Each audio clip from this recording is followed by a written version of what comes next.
Saludos, bienvenidos a Cineforum. Vamos a seguir disfrutando del cine, de la ficción del cine, hoy en clave o en tono de comedia, con un título que no sé yo, bueno, es prácticamente la traducción literal del título original. Por favor, no molesten, del año 1965 con Doris Day, con Rod Taylor. Una comedia. Estamos en un momento en que nos apetece tener algo ligerito, no meternos en grandes profundidades. Bueno, pues para comentar esta película, para hablar del cine en general, cuento con un compañero de esta casa, un locutor de excelente voz y que en los últimos años se le vincula a un programa de referencia en defensa del medio ambiente, que es Microclima. Él además es actor de doblaje y actor físico. Se puede hablar de actor con presencia y de actor con voz. Jesús Jaén. Jesús, bienvenido. Paco, bien hallado. Oye, gracias por haberme traído aquí a Cineforum, porque se están viendo y disfrutando de unas pelis espectaculares. Y es como bien decías tú antes, ¿no? Hoy vamos a disfrutar de algo de comedia, de la clásica y típica comedia de toda la vida, ¿no? Pues sí, además de esa comedia elegante que Hollywood llevó a cabo durante un tiempo y con una de las figuras del género, de la reina, era Doris Day, efectivamente, junto con Rod Taylor, que se le asocia a otro tipo de cine, fundamentalmente, pero que también pues hizo incursiones en la comedia, como en este caso de lo que vamos a ver esta noche. Desde luego. Primero, háblame un poquito de tu experiencia como actor de doblaje, porque ¿desde cuándo te dedicas tú a esa faceta? Pues mira, verás, Paco, el doblaje para mí es como una pasión de hace 7 años. Cuando yo tenía 7 años, era uno de mis juegos en casa. Tú no te lo vas a creer, pero yo llegaba a casa y uno de mis juegos infantiles era bajar la televisión en blanco y negro que teníamos en casa. No la bajábamos con el mando a distancia, porque esa televisión en blanco y negro, la General Eléctrica Española de toda la vida, tenías que bajarla manualmente. Y yo me ponía delante de la televisión y le ponía las voces a las personas que salían en la tele. Tengo una anécdota fantástica con mi padre cuando venía de trabajar. Mi madre, como ya estaba acostumbrada, no tenía ningún problema. Pero mi padre llegó un día y me vio hablando con la tele, como la niña del Portesgeist, igual. Y le dijo a mi madre: niña, llama por teléfono al médico que al niño le pasa algo raro. Y le dijo mi madre, dice: no, deja que el niño está muy bien, que no le pasa absolutamente nada. Lo que pasa es que a mí el doblaje luego me vino más tarde. Es curioso porque a esa edad que los niños quieren ser futbolistas, y en aquella época querían ser también bomberos y policías, tú te dedicabas a doblar actores. Actor de doblaje. Curioso. Bueno, esta película esta comedia, por favor, no molesten, haciendo alusión al cartelito que tradicionalmente se ha puesto en las puertas de los hoteles, reúne, como hemos dicho, a Doris Day y a Rod Taylor. Esta no fue la única película que hicieron, ellos hicieron otra que se llamó Una sirena sospechosa, también en clave de comedia. Sí, señor. O sea que actuaron juntos 2 veces. El año siguiente, 1966. El director de la película, que no le he dicho, es Ralph Levy, pero este hombre realmente, más que un director de cine, fue un productor y de manera fundamental de televisión. Lo único que pasa es que con Ralph Levy había muchos convenientes con la 20th Century Fox, que es una de las grandes productoras, como todos sabemos, de las grandes comedias de la década de los finales de los 50, ya 60, ¿no? Y entre ellas, pues uno de los grandes iconos de la 20, que era Doris Day, y de hecho ya se convirtió prácticamente pues en la reina de la comedia. Aunque hay que decir una connotación con respecto a Doris Day, y seguro que me vas a corroborar con el tema. En 1958 fue la primera vez que apareció en un papel principal, y no lo hizo en una comedia, Doris Day, sino que lo hizo junto con Kirk Douglas en una película que era fantástica llamada El trompetista. Efectivamente. Y a partir de ahí se vio las dotes que tenía Doris Day, como actriz, como cantante, incluso ya como gran actriz de sí, comedia. Sí, porque Doris Day había sido cantante de la orquesta de Les Brown, con el cual tuvo una relación sentimental amplia. También fue cantante de la orquesta de Bob Crosby, el hermano de Bing Crosby, con un grupo que él tenía que se llamaban los Bobcats. Efectivamente. Y destacó ya como cantante, y al final se puede decir que su carrera como actriz terminó eclipsando a la de cantante. Absolutamente. Curioso. Y aunque aún así, aunque eclipsó su carrera artística como cantante, no hay que olvidar que en casi todas las películas que aparecía Doris Day, o si eran en los créditos de presentación o en los créditos de salida, o incluso en la mitad de la película, siempre había una pieza cantada por Doris Day.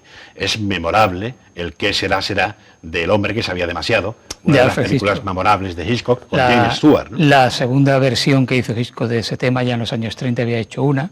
Efectivamente. Esta con Doris Day, con James Stewart, fue la segunda. Y esa canción de "Qué será, será", en un principio Doris Day no quería cantarla. Decía que no era una canción apropiada, y a una amiga le dijo que estuviese segura que esa película, esa canción, en cuanto se estrenase la película, a los 2 meses nadie se iba a acordar de ella. Pues fíjate, es universal. O sea, que como pitonisa no tenía futuro. No, para nada, ni mucho Más menos. o menos como yo, que cuando el Grupo Independiente Liberal Gil se presentó a la alcaldía de Marbella, yo estaba en la universidad y dije, bueno, no tiene ningún futuro, eso no sacan ni un concejal. Madre mía. También yo tenía futuro como Tú también pitoniso. tenías futuro como pitoniso, Sí. ¿no? Bueno, pues a Doris Day le pasaba. Pues sí, sin duda alguna. Y además que hay películas memorables con Doris Day convirtiéndose y consolidándose como una de las grandes reinas y divas de la comedia, y más de la 20th Century Fox, que fue prácticamente durante toda su vida cinematográfica pues una de las actrices contratadas y una de las mejores pagadas de la 20th Century Fox. Ahí estábamos hablando antes, y perdóname Paco rápidamente, decirte lo del hombre que sabía demasiado, con James Stewart, otra de las películas que la encumbró absolutamente, como fue Confesiones a medianoche, ¿no? Pillow Talk. Efectivamente. El título original, que formaba parte de una trilogía con Rock Hudson y con Tony Randall. Efectivamente. La otra la tengo por aquí, se llama Pijama para dos. Pijama para dos, luego No me mandes flores. No me mandes flores, son, los tres títulos. Que por cierto, en Confidencias a medianoche creo que es en esa película donde sale Thelma Ritter. Efectivamente. La inmensa Thelma Ritter en un papel secundario, extraordinaria actriz de reparto, de carácter, y que estaba bien siempre, en un registro dramático, en un registro de humor, en fin, extraordinario. Bueno, ser una actriz todoterreno. Pues aquí, por ejemplo, en esta película que vamos a ver hoy, en Por favor no molesten, hay algo similar con una de las actrices que aparece precisamente aquí en la película, junto con Rod Taylor y con Doris Day, ¿no? Y con el antagonista de Rod Taylor, que ahora hablaremos y profundizaremos, por supuesto, ¿no? Ahora hablaremos un poquito del contenido de la película, que es Sergio Fantoni, ¿no? Que era otro de los italiano actores. Sergio Fantoni. También estaba Reginald Gardiner, que había trabajado con Charles Chaplin. Efectivamente. Pues hay una actriz precisamente que venía también del mundo de la canción, como fue Maura McGivney, que en ese año fue candidata, cuando se estrenó Por favor no molesten, en el año 65 fue candidata a los Globos de Oro a la mejor actriz Nobel, precisamente por esa película, que luego se quedó ahí. No llegó a ser candidata a los Oscars como mejor actriz Nobel y demás, y luego la carrera de esta señora pues fue un poquito desvariando, se orientó más a las series de televisión y luego siguió con su carrera cinematográfica de series de televisión, salvo una película curiosa llamada Twist Around the Clock, que hizo con Chubby Checker. Efectivamente. Bueno, además es una película casi de culto. Prácticamente de culto. Aunque no tuvo un recorrido comercial largo, pero hoy día se busca, ¿no? Sí. Los aficionados la buscan. Una película de estas de la que piensan coger y mirar los coleccionistas o los amantes del cine. Sí, hablamos de Doris Day como cantante. Hay que decir que pertenece a una generación tan importante como la que incluía a Billie Holiday, por ejemplo, a Sarah Vaughan, a Etta James, en fin, una época donde había voces realmente importantísimas del jazz, del estándar habitual norteamericano, de la música ligera, como podíamos decir, ¿no? Y además fueron los pilares prácticamente de lo que luego se vino a llamar la Tamla Motown o la Atlantic Records, ¿no? Bueno, ya estaba un poco el germen de ese sello de música negra que realmente se consolidaría con Diana Ross y la Supreme, que fueron, digamos, prácticamente los creadores, ¿no? Sí, abrir la puerta de la gente contemporánea dentro de lo que era todo el rhythm and blues de Billie Holiday, de Etta James, de Doris Day, por ejemplo, ¿no? Dos de las canciones que interpretó Doris Day en películas obtuvieron el Oscar: Secret Love, de Calamity James, y el Que será será, que hemos mencionado anteriormente. O sea que son canciones que fueron reconocidas por la Academia. Así es. Oye, ¿y de qué hablamos de Rod Taylor? Porque Rod Taylor también es otro personaje para echarle de comer aparte, ¿eh? Pues sí, es un actor también que ha dejado huella en la historia del cine. Por ejemplo, él intervino en 1957 en una película que se llamaba El árbol de la vida. Sí, señor. que es la película en la cual Montgomery Clift tuvo un accidente en el rodaje que le desfiguró el rostro y que cayó en una depresión tremenda, se dio por lo visto a la bebida, ¿no? Porque en aquel momento pues reconstruir una cara, una cara era más difícil la medicina que la plástica, ¿no? estética no estaba tan... Y además avanzada. Montgomery Clift, que fue siempre un actor, siempre con tendencias depresivas, ¿no? Pero Sí. que aún así, que también tuvo muy mala suerte precisamente con el árbol de la vida en ese sentido, con el accidente, pues imagínate, ya lo incrementaba. A Rod Taylor hay que encontrarle también de vez en cuando en alguna de las escenas de un clásico, Gigante. En Gigante también está, sí. Gigante. Ahí está Y Rod Taylor. por supuesto todo el mundo lo recordará con Tippi Hedren en Los pájaros de Hitchcock, que es realmente una de las grandes películas. Y la que le encumbró, fíjate, no fue una de las superproducciones de Hollywood, sino que fue una película enmarcada en la serie B, que fue El tiempo en sus manos, Sí. la adaptación de H.G. Wells de La máquina del tiempo, ¿no? Realmente en las producciones de serie B de Hollywood, H. Wells ha tenido siempre un predicamento importante y ha tenido repercusión en taquilla, ¿no? Sí, señor.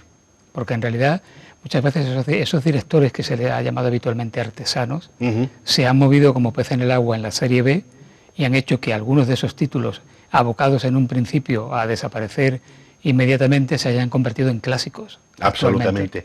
Es más, fíjate tú que para esa época los efectos especiales del tiempo en sus manos fue toda una innovación. Ahora que tú puedes, y además luego hicieron posteriormente unos remakes sobre La máquina del tiempo y demás, que ya utilizaron toda la formativa y toda la tecnología nueva de ordenadores y demás, pero es que en esa época los efectos especiales que realizaban eran artesanales y eran absolutamente espectaculares. Yo te voy a dejar lo de Rod Taylor cuando estuvo aquí en Marbella, con el Marbella un golpe de 5 estrellas, pero déjame hacerte una connotación. ¿Sabes cuál fue la última película donde participó Rod Taylor? Pues con Quentin Tarantino, En Malditos Bastardos, haciéndole Sir Winston Churchill. Sir Winston Churchill. Que además es un personaje difícil de encarnar. Absolutamente. Por la personalidad Totalmente. tremenda, que por ejemplo en la serie televisiva de Crown está muy bien recogida el carácter Así que tenía Sir Winston Churchill, como la razón de Estado estaba por encima de todo, ¿no? Así es. Lo que pasa es que hay muchos personajes que son muy, muy complicados de interpretar. Te tienes que meter muy bien en el papel. Yo siempre digo que esa es la temática y es la doctrina que siempre realizó Stanislavski, ¿no? A la hora de decir el método de interpretación de Stanislavski, de decir, no, te tienes que meter en el personaje, pero no eres el que te tienes que meter, sino que tú eres el personaje. Tienes que vivir, comer, respirar, dormir, ducharte, todo lo que sea con el personaje, que eso es malo. De hecho, Chekhov tuvo que separarse, uno de los más aventajados de Stanislavski, tuvo que aventajarse y de separarse de él y decirle, no, mira, no, cuidado porque es que esto también puede afectar muchísimo a la psicología de cualquier actor, ¿no? Rod Taylor, cuando ya en Hollywood no lo llamaban mucho, estaba un poco en decadencia, se vino a Europa. Sí. Y trabajó, por ejemplo, en un trabajo bastante digno con Michelangelo Antonioni, en Italia. Después fue rescatado en España por Miguel Hermoso en esa película que tú has citado, donde estaba también Paco Rabanne, estaba... Y Fernando Fernán Gómez. Exactamente. Y había otra serie de actores también. De actores, también. más Oscar Ladoire, o sea, una serie de personajes con una trama que, bueno, y fíjate tú ya, fue en el año 85, creo recordar, cuando se rodó la película Marbella, un golpe de 5 estrellas. Sí, sí, por ahí. Yo me quedo con 5 estrellas. Ya ahí, 5 estrellas, ya nos utilizábamos para la marca que tenemos ahora, ¿no? Sí, además el nombre Marbella que atraía poderosamente. Aquella película funcionó medio regular, nada más en taquilla. En ¿no? taquilla. Pero bueno, eso es una curiosidad cinematográfica donde vemos a un actor importante con proyección internacional, como era Rod Taylor, ¿no? ¿Y cuántos actores importantísimos han venido por aquí y han rodado aquí? Cuando siempre se ha dicho que Marbella es una de las grandes localizaciones de la provincia de Málaga, ¿no? De las que tenemos siempre aquí, pero que Marbella siempre ha sido uno de los lugares obligatorios para rodar, ¿no? No moleste, por favor. Por favor, no moleste. Por favor, no moleste. ¿Qué es el título? ¿Ahí qué nos vamos a encontrar? Pues vamos a encontrarnos la típica comedia americana de la década de los 60 y, como decía antes, la firma indiscutible de la 20th Century Fox. En esa época fue un gran resurgimiento de la comedia, porque yo no sé si estarás de acuerdo conmigo, pero en los años 60, la comedia y más en la estructura del cine, yo la comedia siempre la he orientado en la construcción de la base sobria del drama. Ahí se constituye lo que es la comedia. Dirás, una comedia, drama, no tiene que ver una cosa con otra. Sí, tiene que ver. Lo importante y lo que diferencia a la comedia es que tenga un guión muy sólido. ¿Dónde se encuentran los guiones sólidos? Indudablemente en el teatro. Sí, porque además hay otra cuestión, Jesús, que hacer el ridículo en un guión de comedia es mucho más fácil que hacerlo en un drama. Claro que sí. Es muy difícil hacer una comedia que tenga categoría y elegancia, y en eso, pues la 20th Century Fox y Hollywood en general, pues había grandes maestros. Muchísimos. Y de hecho... ¿Qué decir de Billy Wilder? Por ejemplo. Dios, según Fernando Trueba, ¿no? Dios, es que claro, es que Billy Wilder en ese sentido era Dios. Pero fíjate bien que esta película, el guión de Por favor no molesten, Don't Disturb, viene de la adaptación teatral de una obra de William Fairchild que estuvo durante mucho tiempo en Broadway.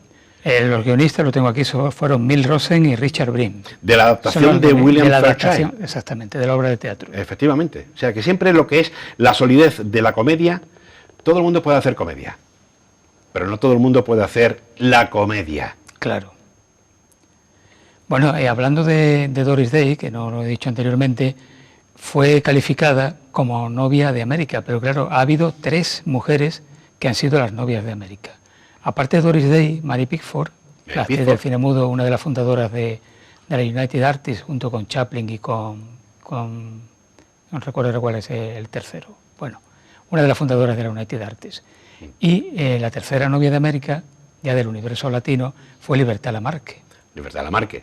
Contemporáneamente, pues la novia de América siempre la hemos conocido nosotros en la década de los 80 como Julia Roberts. Douglas Fairbanks era el tercero que me faltaba de... El tercero en discordia de la United Artists, efectivamente. Y también lo que es la vida, ¿no? Que a veces algún incidente que te surge de imprevisto te cambia radicalmente tu trayectoria y tu futuro. Esto le pasó a Doris Day, porque cuando tenía 19 años su ilusión era, además de cantar, ser bailarina.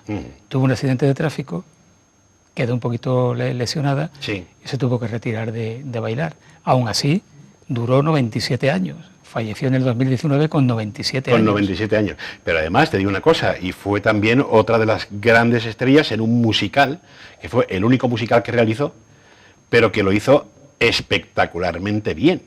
Y de hecho, todos los directores que trabajaron con ellas les pedía, es que la relación entre música, artista e interpretación de Doris Day siempre han ido conjuntos. Yo te lo decía antes, no hay ninguna película que se preste de Doris Day, o que cualquier espectador que me venga y me diga, mira Jesús, esta es una de las películas donde no aparece cantando Doris Day. Sí, lo decía antes, o en los créditos de entrada, o en los créditos de salida, o en una de las piezas musicales, siempre aparece Doris Day cantando. Bueno, el estilo interpretativo y el tipo de cine que protagonizaba Doris Day, hubo un momento en Hollywood en que dejó de gustar menos, bueno, porque al público le dejó de interesar tanto, y le aconsejaron que ella se adentrase en otro tipo de proyectos cinematográficos, pero no quiso. No. Por ejemplo, le ofrecieron el papel de Mrs. Robinson en El Graduado y dijo que no lo hacía, quiso. Y lo hizo en Bancroft, o sea que es que a veces se equivocaba rotundamente, porque hubiese sido un gran papel en la trayectoria. Lo que hubiera sido el tener a Mrs. Robinson como interpretándola con Doris Day. Pero es más, fíjate tú que siempre ha tenido un registro bastante curioso, porque muchos actores siempre lo encasillan, y no es encasillar, es el perfil que creen que es lo más adecuado de cualquier director. Siempre ha protagonizado, casi siempre ha protagonizado Doris Day personaje de madre. Sí, sí, sí. O ha tenido a lo mejor 4 hijos a su cargo, familia, bueno, el hombre que sabía demasiado. Eso te iba a decir, ¿no? Que el rol de madre más característico es ahí donde sufre lo insufrible. Efectivamente, por ese niño secuestrado, y que lo había secuestrado supuestamente un tal Ambrose Chappell, y era la capilla ambrosiana. Totalmente. Se refería a una iglesia y no a un nombre. Bueno, es una película clásica que todo el mundo conoce. Pues lo encasillan. Hay actores y actrices que la encasillan. Y ya ahí me dicen, no, es que no sabes hacer otras cosas. Sí, sabes hacer muchos registros. Pero en el momento es lo que quiere ver, es lo que demanda el espectador. O sea, tú, por ejemplo, vamos a ponernos a actores, por ejemplo, españoles, a Luis Tosar, ¿no? que es un perfil de actor duro, de perfil con rasgos duros, no lo vas a poner que no sea una cosa que no sea la celda 111 o cualquier otro. Bueno, mira, de... lo mismo lo ponían en una comedia y resultaba. Y puede ser, pero el espectador lo que quiere es eso, es decir, no, yo quiero a este hombre, como lo tengo de perfil malo, lo quiero. Y es lo que hay. E incluso los productores y los directores hacen lo mismo, ¿eh? Se dice, no, quiero a este porque tiene esos rasgos. Y a lo mejor puede ser un crack en otro tipo de género, por ejemplo, la comedia. Claro, aparentemente la cercanía o la complicidad existente entre Rock Hudson y Doris Day se vio plasmado exclusivamente en 3 comedias. Parece que ahí los productores no estuvieron muy a la zaga, ¿no? Porque pudieron explotar ese filón mucho más. Absolutamente. Lo que pasa es que Rock Hudson y Doris Day iban mucho más de la historia cinematográfica. Yo por lo menos lo pienso así. Doris Day fue la íntima amiga de Rock Hudson, él fue lo mismo con ella, y siempre existió esa química cuando todavía no sabíamos la orientación sexual, que hasta el último momento prácticamente, no lo subimos hasta que no fallecía Rock Hudson. Si desgraciadamente no se hubiese contagiado de SIDA, pues claro. Pues lo mismo, porque bueno, pues yo entiendo que era por política de estudios por los que este hombre tenía su condición sexual oculta, ¿no? Y sabes que fue ella quien se promulgó hacia la prensa y fue quien dio el comunicado de la muerte de Rock Hudson. Sí, bueno, también estuvo ahí muy cerca de Elizabeth Taylor. También. Claro, pero ahí estaba mucho más cercana Doris Day, ¿no? Bueno, antes de que te vaya, me gustaría que me hablases, aunque sea brevemente, de un proyecto en el que tú estás ahora con el director Miguel Ángel Entrenas. Sí. Estáis rodando, bueno, ¿no? Sí, fantástico. Yo ya con Miguel Ángel Entrenas tengo 3 proyectos cinematográficos. Empecé con el Inca Garcilaso el Mestizo, la vida del sobrino de Garcilaso de la Vega, que durante mucho tiempo pues estuvo viviendo en Córdoba. Vino de Latinoamérica, se vino aquí de Perú, históricamente se vino a Córdoba. Después le seguí con un proyecto cinematográfico también precioso, llamado Julio Romero, un pintor para una ciudad, que fue las tertulias que realizaba Julio Romero de Torres con su gran amigo Ramón del Valle Inclán, que eran íntimos amigos. Y ahí cuenta un poco la historia de todo el tema de sus modelos, de sus obras y demás. Y ahora estamos en un proyecto, la verdad, bastante ambicioso, con una producción bastante poderosa, y se llama Séneca. Séneca es otra película histórica porque Miguel Ángel Entrenas, aunque él dirige varios palos, como tú bien conoces, ¿no? Lo conoces la obra de Miguel Ángel, sobre todo por los cortos, ¿no? Sí. Y él utiliza muchísimos personajes históricos y vamos a introducirnos en el mundo de Séneca, de su sobrino Lucano. Y tú eres Nerón. Y yo soy Nerón, Claudio César Agripa Germánico, Nerón. Fíjate que todavía muchos seguimos asociando en cine el personaje de Peter Ustinov, encarnado en Quo Vadis, sí, haciendo de un Nerón de referencia, ¿no? Pues fíjate que me he tenido que rasurar la barba, he tenido que ganar kilos, porque estoy adaptándome al personaje. Pero lo curioso, y es que no puedo hablar mucho más, yo ya en Petit Comité tuve la oportunidad de darte el teaser para que lo vieses, y creo que te encantó. Pero no puedo hablar más porque sabes que estos son secretos cinematográficos. Por supuesto. Voy a encarnar 2 personajes en la película. Hago de profesor de arte dramático y de Nerón Agripa. Pues ya lo seguiremos hablando en otro momento. Lo vamos a hablar. Jesús, te agradezco que hayas venido a por favor, por tenerme aquí. A comentarme inteligentemente esta película. Hay una cosa importantísima que no quiero dejar pasar para que lo sepan. Doblaje, ya que tiro de lo mío. Que me lo doblaje no tardó ni 2 minutos. Los actores de doblaje por favor, no molesten. La gran actriz de doblaje española que fue, y lo seguirá siendo, Elsa Fábregas, que fue la voz de Ingrid Bergman, de Katharine Hepburn, de Sofía Loren y de Doris Day, y por supuesto el maestro de maestros como fue José Luis Martínez San Salvador, que era el tipo duro de todos los de Hollywood, Humphrey Bogart, Gene Hackman, Popeye, French Connection, ¿te acuerdas? Gregory Peck, que por cierto en Arabesco hicisteis también con Sofía Loren, sí. Hicieron ellos las mismas voces, eran los mismos actores. Y sobre todo, hombre, San Salvador, el señor Robert Mitchum, ese predicador en La noche del cazador. Una película realmente obra maestra, la única que dirigió Charles Laughton, pero extraordinaria. Espectacular. Bueno, seguiríamos hablando, pero tenemos que pasar a ver la película. Vamos a disfrutar un poquito, ¿no? Gracias, Jesús. Gracias a ti, Paco. Y nos vamos al año 1965. Por favor, no molesten.